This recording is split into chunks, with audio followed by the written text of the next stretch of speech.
मैं बात करना चाहूंगी, माननीय वड़ा प्रधान श्री नरेंद्र भाई मोदी जी ने कच्छ को कुछ ऐसे नजरिए से देखा जो और कोई नहीं देख पाया। मैं आज 360 परिवार की आवाज बनकर आपके सामने आई हूँ सर। धन्यवाद करना चाहती हूँ उन सभी परिवार की ओर से कि पहले सरहद डेयरी जब वो दूध नहीं लेती थी, कैमल का मिल्क नहीं लेती थी, उससे पहले सभी परिवार घूमते रहते थे।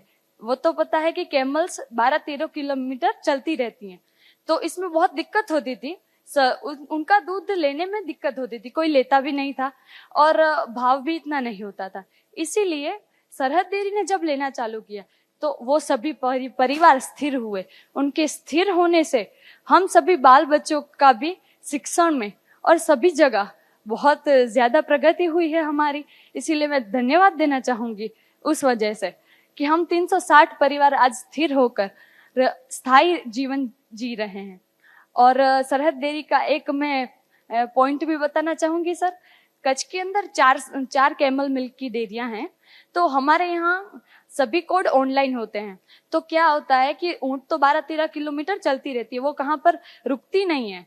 तो आज वो मांडवी है तो कल वो मुंद्रा में भी होंगी। तो सरहद डेयरी ने क्या किया है, सबके कोड ऑनलाइन किए हैं, तो आज आप यहाँ भी दूध भरा सकते हो और कल वहां भी। तो ये पशुपालकों को बहुत ज्यादा इससे फायदा हुआ है, इससे मैं धन्यवाद कहना चाहूंगी।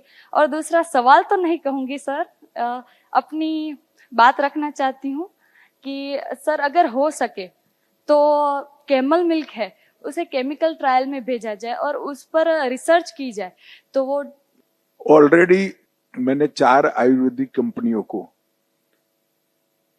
ऊंटनी के दूध की औषधीय गुण जो है और कौन कौन से इसके गुण किस रोग के लिए काम आ सकते हैं, इस पर बहुत डिटेल रिसर्च चल रहा है।